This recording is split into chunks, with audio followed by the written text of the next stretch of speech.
Eliezer Rodrigues, boa tarde, seja bem-vindo. Boa tarde, obrigado. Uma ótima tarde a todos, Lívio. O Sistema de Comunicação lançou na manhã de hoje para representantes de partidos políticos o nosso projeto de eleições 2020. Vamos conferir como foi, Eliezer? Vamos sim. TV, rádio, portal, jornal impresso e redes sociais. Todas as plataformas do sistema O Dia de Comunicação, líder em credibilidade, estão prontas para oferecer a melhor cobertura das eleições municipais deste ano. O projeto de eleições ele já é muito importante para a cidade, para o município. E nós aqui do Sistema O Dia unimos tanto o jornalismo quanto o marketing. Tem plataformas digitais que o marketing está muito presente e desenvolvendo as ações e todo o esquema do antes, agora com os pré-candidatos, no período propriamente dito da eleição e o pós, com os resultados aí. Entrevistas, debates, informações factuais e a análise dos acontecimentos políticos serão apresentados de maneira imparcial, com o mesmo espaço para todos os partidos políticos. Estamos vivendo um novo momento, em 2020, a campanha vai ser diferente, de certo modo também, claro, a TV, o portal, o jornal, todo o Sistema O Dia também vai mudar a sua forma de fazer essa cobertura, com o distanciamento correto, com a questão mesmo da quantidade de pessoas a participar em um debate.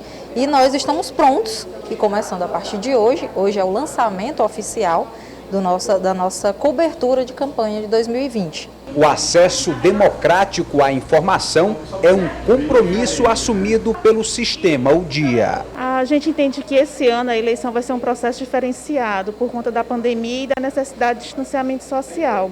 E a partir desse momento a gente coloca o nosso sistema de comunicação e todas as suas plataformas à disposição dos candidatos, para que a gente possa estreitar os laços com o eleitor e diminuir essa distância entre os candidatos e o seu eleitorado.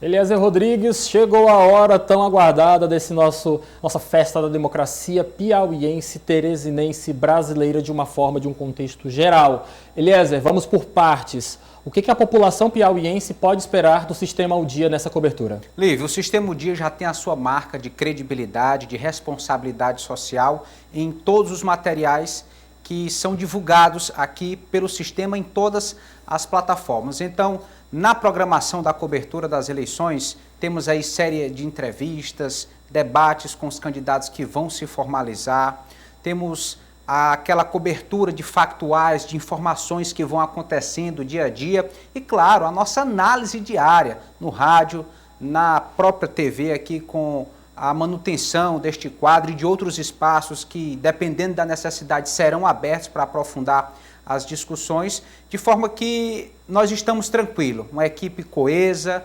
eficiente, capacitada para manter essa marca de credibilidade do Sistema O Dia na cobertura das eleições deste ano.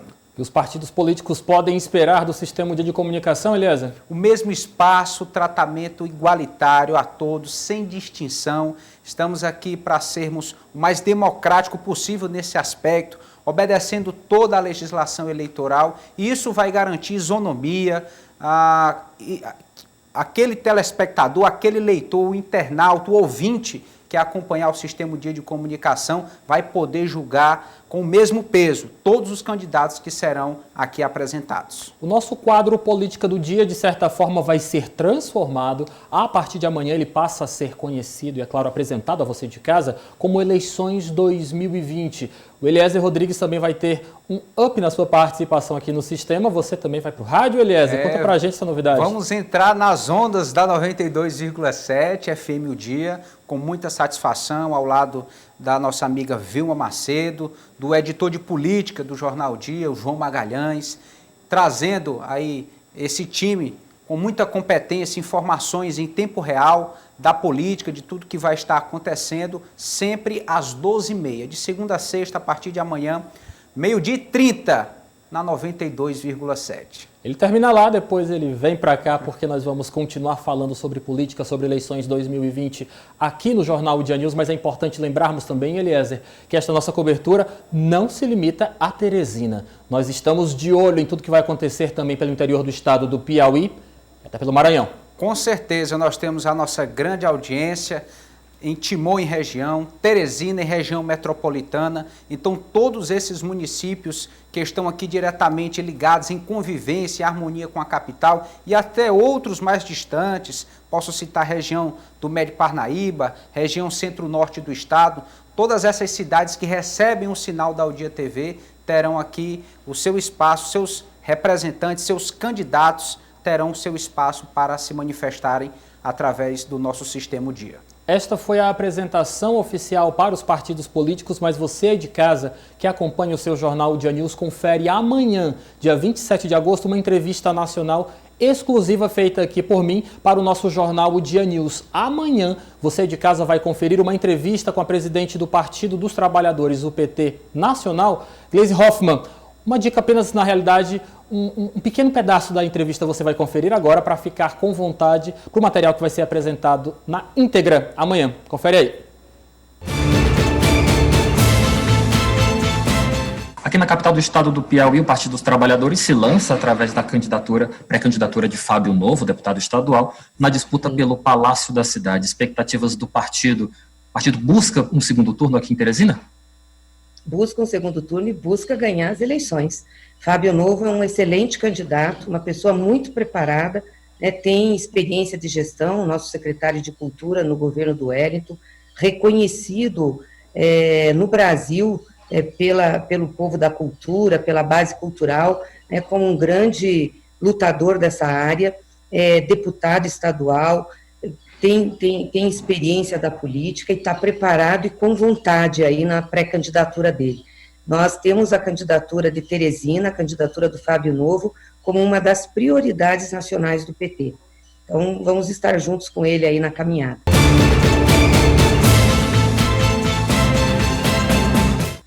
A entrevista completa, você de casa que acompanha o nosso Jornal Udia News, você vai conferir amanhã, dia 27 de agosto, aqui no seu Jornal Udia News, a partir de 1h da tarde. Nós separamos a entrevista em 3 momentos e a cada um desses momentos nós teremos a nossa análise das palavras que foram ditas por Gleisi Hoffmann sobre todo esse processo que se desenha no Brasil, que o Partido dos Trabalhadores quer realmente fazer a diferença. Eliezer, mas já aproveitando esta fala que nós ouvimos dela, Fábio Novo, tido como uma das prioridades do Partido dos Trabalhadores a nível de Brasil. Isso representa muito. Imagine só, o PT com candidatos nas 26 capitais, no Distrito Federal, tentando marcar presença nas maiores cidades, com maior população, com maior orçamento público para se administrar diversas demandas sociais, e ouvir isso da presidente nacional do PT, Gleisi Hoffmann, acerca de Teresina, significa muito.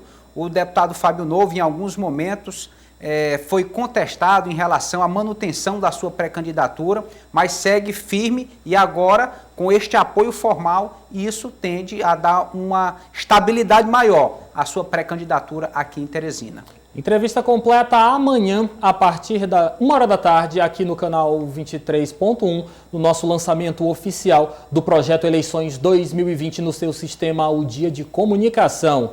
Você não pode perder.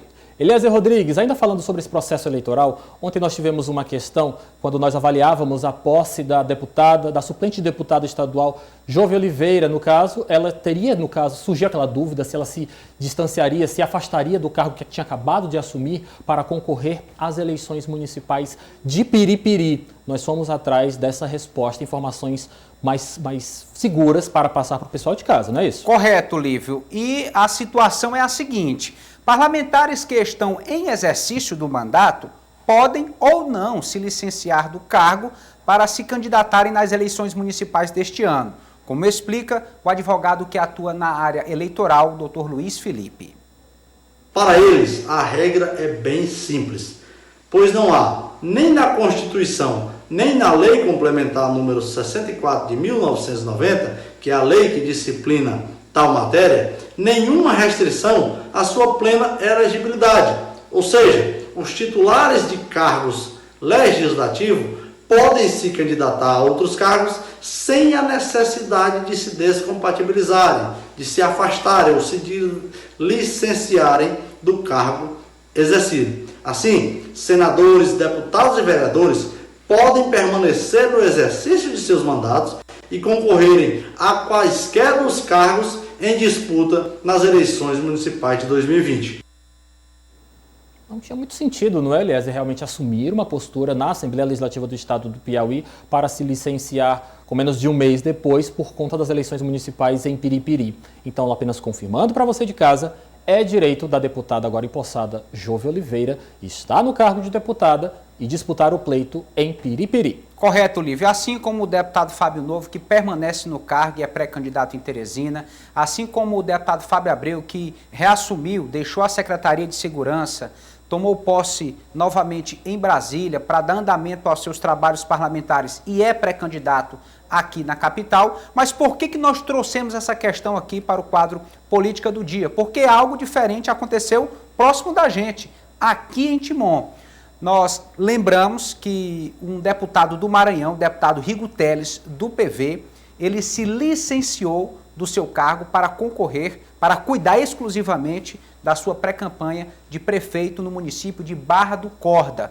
Tem, inclusive, se destacado em pesquisas pré-eleitorais lá no município. Então, ele não era obrigado, mas resolveu se licenciar para se dedicar exclusivamente a este projeto político municipal. E isso provocou a convocação da professora Socorro Aquim, ex-prefeita de Timon, assumiu cadeira na ALEMA, Assembleia Legislativa do Maranhão, e já retornou à nossa vizinha cidade de Timon, onde é pré-candidata a prefeita. Coisa, né? Mais detalhes sobre todo esse processo eleitoral que se inicia em breve, para valer, você vai acompanhar aqui no seu jornal Dia News e, é claro, em todo o sistema O Dia de Comunicação a partir de amanhã, com o nome Eleições 2020. Eliezer, o que foi um dos assuntos mais discutidos hoje na Assembleia Legislativa do Estado do Piauí diz respeito à Lei de Diretrizes Orçamentárias? Conta pra gente. Isso.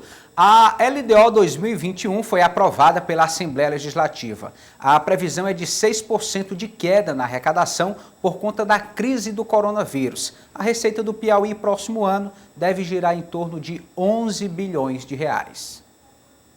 A LDO ela foi elaborada num período em que as perspectivas macroeconômicas do país e do Estado eram desfavoráveis, né? E agora, ela mantém a referência das receitas de 2019, projetando aí para 2021. Então, e remete à lei orçamentária anual, a possibilidade de correção caso haja uma melhoria nesses indicadores macroeconômicos do Estado.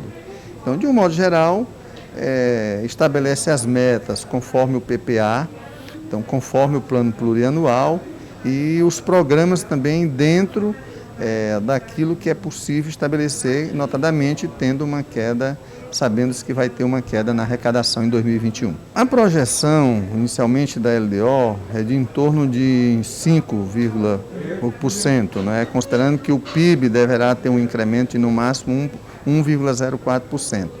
Mas há uma possibilidade de que as receitas sejam corrigidas, algumas receitas sejam corrigidas já na lei orçamentária para 2021. A previsão do PIB para 2021 é um pouco mais de 50 bilhões, não é? Então, aí um incremento médio aí de 1% em relação ao anterior. Porque o PIB, ele necessariamente ele não cai, mas ele mexe na questão das receitas. É a pandemia que ainda nem passou direito, mas já está trazendo consequências drásticas, principalmente no que diz respeito à nossa economia, Eliezer. É verdade, e os especialistas técnicos da Secretaria de Planejamento, da Secretaria de Fazenda, da Assembleia Legislativa já consideram todos esses fatores no momento de se elaborar a LDO ou a LOA. Já há esse reconhecimento, infelizmente, de queda na expectativa de arrecadação do Estado, mas entendemos que isso é previsão. Os técnicos tomam por base algumas fontes de receita, consideram despesas para calcular esta previsão de orçamento. Podemos torcer para que incrementos aconteçam, para que a roda da economia resista melhor a esta crise provocada pela pandemia.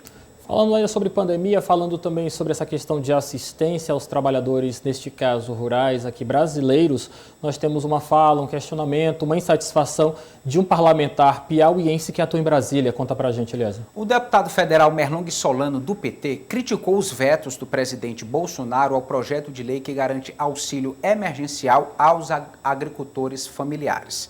O projeto aprovado pelo Congresso Nacional previa uma série de benefícios que foram vetados pelo presidente. A oposição já anunciou que vai se mobilizar para fazer valer o socorro às famílias que vivem da agricultura familiar e que estão até agora sem nenhum tipo de assistência. Vamos ouvir. Quero lamentar profundamente o veto integral do presidente Bolsonaro à lei de auxílio à agricultura familiar, a lei que foi batizada Assis Carvalho. A agricultura familiar é vital para o Brasil, são milhares e milhares de produtores e produtoras rurais, uma atividade que gera emprego, que produz cidadania ao ser um fator de distribuição de renda, assim como também é um fator de alimento saudável na mesa dos brasileiros e brasileiras. Nós teremos que nos mobilizar para derrubar o veto do presidente Bolsonaro aos homens e mulheres da agricultura familiar do Brasil. Lei esta que foi apelidada pelo Partido dos Trabalhadores de Lei Assis Carvalho, em homenagem ao falecido deputado federal piauiense que morreu nesse contexto de pandemia, vítima de um infarto. E é também importante falarmos, Eliezer, sobre essa questão, que esta lei está sendo trabalhada pelo Partido dos Trabalhadores, especialmente por Melong Solano, que substituiu Assis Carvalho como uma das prioridades. Isso, algumas bandeiras, alguns projetos do então deputado Assis Carvalho continuam como sendo prioridade do suplente petista que assumiu a sua vaga de forma titular, o deputado Melong Solano. E é, de certa forma, até natural essa insatisfação, considerando a ligação que o PT tem com os movimentos rurais, com as associações de trabalhadores em diversas localidades do estado do Piauí, reconhecendo isso como uma demanda maior a nível de Brasil. Aqueles que vivem da agricultura familiar, de fato, tiveram muitas perdas, tiveram dificuldades, estão tendo para vender, para comercializar a sua produção. Nada mais justo do que, nesse caso, uma compensação por parte do poder público. Elias, a gente continua em Brasília focando em assuntos de interesse da população, só que desta vez vamos repercutir um assunto que foi discutido no Senado. Isso, com 79 votos favoráveis no primeiro e no segundo turno de votações, o Senado Federal aprovou nesta terça-feira, dia 25, a proposta de emenda à Constituição que torna permanente o Fundeb e aumenta o seu alcance. Não houve votos contrários ao texto que entrará na Constituição. O senador piauiense Marcelo Castro se pronunciou sobre a matéria. No meu modesto entendimento de um velho professor que comecei a lecionar aos 18 anos de idade física, que aos 27 anos de idade era professor de psiquiatria da Faculdade de Medicina da Universidade Federal Fluminense, tenho que a coisa mais importante feita pela educação no Brasil foi a criação do Fundef no governo Fernando Henrique, do Fundeb no governo Lula e agora no Congresso Nacional a sua introdução como definitivo na Constituição Federal, em que nós iremos dobrar, mais do que dobrar os recursos da União, levando mais recursos para a nossa educação e desses recursos, 70% pelo menos terão que ser aplicados com os profissionais da saúde. Então, hoje, o Brasil, a educação está de parabéns porque nós estamos dando o passo mais decisivo para a educação e para o futuro da nação brasileira. Tá aí, Eliezer. Marcelo Castro, senador pelo estado do Piauí, pelo MDB, realmente defendendo essa bandeira e, é claro, apresentando como uma das prioridades que devem ser defendidas no Senado. Isso, esta reformulação no Fundeb é praticamente unanimidade no Congresso Nacional. Deputados federais e senadores têm concordado com essa maneira mais ampla e permanente. A grande diferença é essa, permanente, sem prazo, para se distribuir os recursos da educação no país. Ok, Eliezer, a gente continua em Brasília discutindo agora, trazendo informações sobre um benefício habitacional para os brasileiros, que de certa forma ganha um novo nome. Sim, o presidente Jair Bolsonaro lançou ontem um novo programa habitacional do governo federal. Chamado de Casa Verde e Amarela, o programa é uma reformulação do Minha Casa Minha Vida, com foco na regularização fundiária e na redução da taxa de juros, para aumentar o acesso dos cidadãos ao financiamento da casa própria. O capital especulativo está fugindo do Brasil. Que bom, pode ir embora. Nos interessa o capital que vai investir em recursos e projetos de médio e longo prazo, que geram emprego, desenvolvimento e renda. E isso também, como consequência, nos permite hoje lançar um programa em que os juros serão a partir de 4,25% no norte e nordeste brasileiro e 4,50% nas demais regiões do país. E a redução da remuneração do agente financeiro ao longo dos próximos 4 anos, né, de forma gradativa, vai permitir, senhor presidente, que mais 350 mil unidades sejam construídas com menos dinheiro, senhor presidente. Porque o subsídio da Caixa Econômica Federal, do Fundo de Garantia, vai diminuir ao longo desse período de 9 bilhões para 7,5 bilhões de reais. E mesmo assim, com a diminuição dos custos financeiros da operação, nós iremos acrescer 350 mil moradias a mais, né, que serão construídas no Brasil. Muito bem, Eliezer. De certa forma, os projetos habitacionais defendidos pelo governo federal ganham um novo nome, mas é claro que também ganham um incremento, um up nessa oferta de qualidade de vida, de moradia para a população brasileira. Sim, de acordo com o ministro Roberto Marinho, do Desenvolvimento Regional, são 350 mil novas unidades habitacionais. Isso atende ao déficit que há em relação a casas próprias de famílias de baixa renda no Brasil e fomenta um dos principais setores da economia, que é a construção civil, materiais de construção, setores associados que também contribuem para que se finalizem todos esses projetos estruturais. Isso tudo é positivo, vem no momento que atende a uma demanda na economia, dada a crise, então há esse estímulo por parte do governo federal. Eliezer Rodrigues, hoje o dia foi realmente bem movimentado. Há poucos momentos você acompanhava uma entrevista coletiva online concedida pelo prefeito de Teresina. Nós estamos voltando aqui à capital do estado do Piauí e estamos voltando também ao assunto gestão da pandemia do novo coronavírus. Correto, Lívio. O prefeito Firmino Filho apresentou agora há pouco os dados da 18ª etapa de pesquisa sorológica aqui na capital.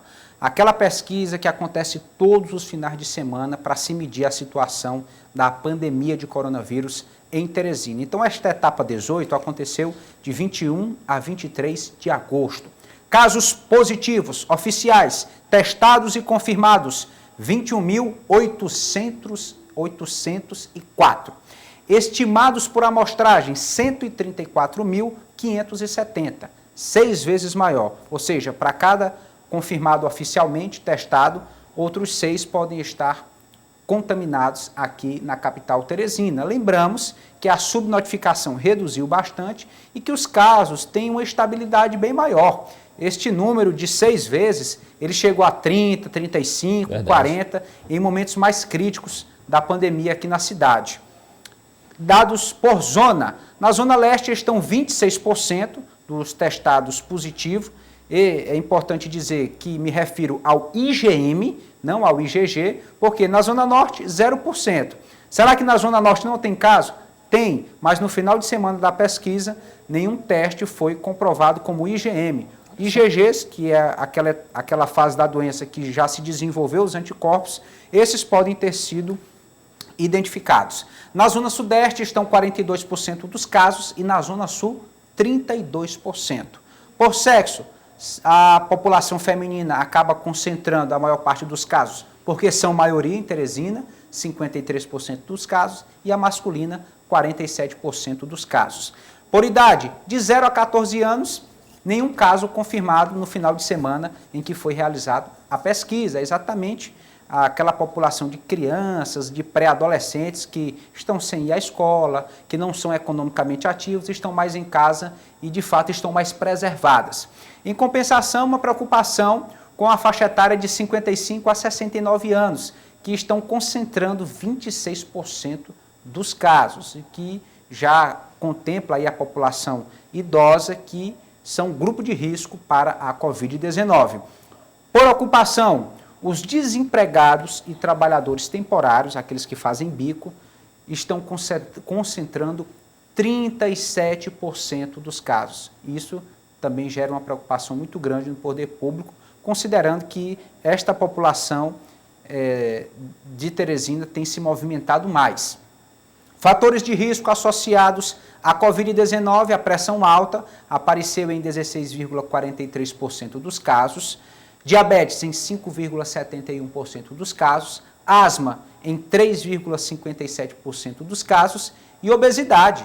Obesidade sempre figurava na terceira posição, agora está na quarta posição, aparecendo em 2,86% dos casos. Sintomas mais recorrentes nos testados positivo, dor de cabeça, 23,57% dos casos, coriza, em 19,29% dos casos, e dor de garganta, em 16,43% dos casos. Dizer que tosse e ausência de gosto e cheiro também apareceram no mesmo percentual de 16,43%, ou seja, sintomas bastante comuns, recorrentes. O índice de isolamento mantido na média de 50%, o que é considerável, aceitável, aí levando em conta a reabertura das atividades econômicas. Estão cada vez mais flexíveis, então o índice de isolamento ainda é considerado aceitável a esta altura do campeonato.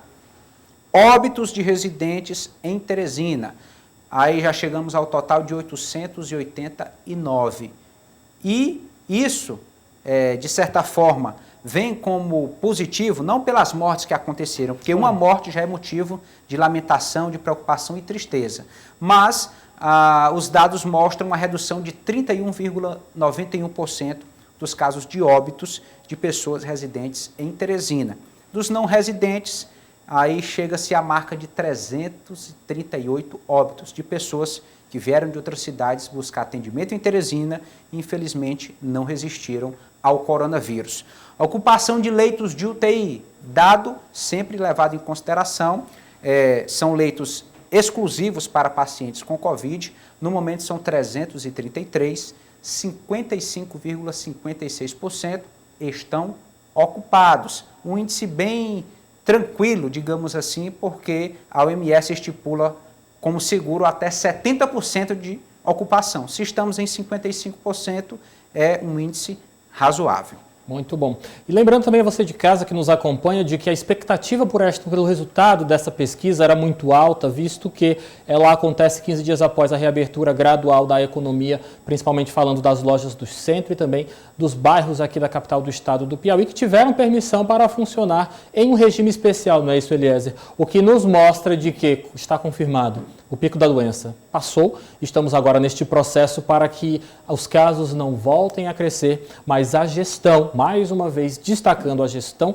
da pandemia aqui em Teresina tem se mostrado bastante eficiente e estão aí os resultados. Nem mesmo a reabertura do comércio até o exato momento foi capaz de fazer com que esta curva voltasse a crescer. Era uma expectativa muito grande por essa pesquisa, Eliezer. Com certeza, e é importante que nenhum cidadão relaxe nesse momento. Claro. Continue mantendo seus cuidados de distanciamento, fique em casa, só saia para aquilo que realmente é necessário, inadiável, que não dá para resolver à distância através de algum equipamento de comunicação, mas se sair, use máscara, álcool em gel, mantenha o distanciamento, evite aglomerações, porque não há comprovação científica acerca da reinfecção. Se pode acontecer, se não, isso ainda está sendo debatido. Então, para todos os efeitos, vamos tomar cuidado. Está sendo debatido e você que acompanha o Jornal Dia News acompanha também amanhã um material exclusivo sobre essa questão da reinfecção. Nós conversamos com um especialista. Este material vai ser apresentado para você. Informações que vão te manter, é claro, sempre em alerta por conta de que esse risco de reinfecção ainda não está confirmado, mas também não está descartado. A gente vai encerrando o quadro de hoje, o quadro vai dar um descanso, vai tirar férias. Lembrando apenas a você de casa, duas coisas. Amanhã tem entrevista exclusiva com a presidente do Partido dos Trabalhadores Nacional, deputada federal Gleisi Hoffmann. Ela vem falando sobre as eleições 2020 em todo o país, com exclusividade para o jornal O Dia News. Você não pode perder a avaliação do Partido dos Trabalhadores a nível de Brasil por este pleito que se aproxima. E já que eu estou falando em exclusividade, Eliezer, tem também notícia de pé de orelha. Tem sim. Um parlamentar do PL, do deputado federal Fábio Abreu, pré-candidato a prefeito de Teresina, me confirmou que o deputado Gessivaldo Isaías, do Republicanos, está encaminhado para ser apresentado como pré-candidato a vice na chapa do PL. Este anúncio oficial deve acontecer ainda esta semana. até sexta-feira. Gessivaldo Isaías, deputado estadual, se confirmando como pré-candidato a vice na chapa do deputado federal Fábio Abreu. Vamos só construir um pouquinho mais essa trajetória que deve, no caso, culminar com o anúncio de Gessivaldo Isaías como na realidade, candidato a vice-prefeito na chapa de Fábio Abreu. Especulou-se, em primeiro lugar, Levino de Jesus, vereador por Teresina, também presidente do Diretório Municipal do Republicanos aqui na nossa capital. Especulou-se, ele garantiu de que realmente segue fechado com o PSDB e de que não endossaria esse discurso que veio da Nacional do Republicanos. Depois, Eliezer, se falou até em nome de uma mulher. Vamos lembrar quem era? Diana Carvalho. Pastora Diana Carvalho foi apresentada como possibilidade. O nome dela circulou nos bastidores políticos, mas ainda está nessa questão de se confirma ou não. Mas agora, com esta informação exclusiva tida por Eliezer Rodrigues, nós temos de certa forma, uma ponte, um caminho mais seguro, por assim dizer, que deve ser traçado pelos Republicanos e que deve ser anunciado sexta-feira. Pastor Gessivaldo Isaías, um dos nomes tradicionais da Assembleia Legislativa do Estado do Piauí, deve rumar com Fábio Abreu na disputa pelo Palácio da Cidade. Confirmação? Sexta-feira, né, Eliezer? É verdade. E olha que isso provoca uma divisão no Republicanos, já que lideranças do partido, como o próprio vereador Levino de Jesus, insiste em declarar apoio a Kleber Montezuma. Não significa, portanto, que todo o grupo do Republicanos vai apoiar a pré-candidatura de Fábio Abreu. Todos esses detalhes sobre as articulações políticas você vai acompanhar aqui no seu Jornal Dia News e, é claro, com todo o sistema de comunicação no nosso projeto Eleições 2020, que de fato começa amanhã. Até lá, Eliezer. Boa tarde. Boa tarde. Política do dia.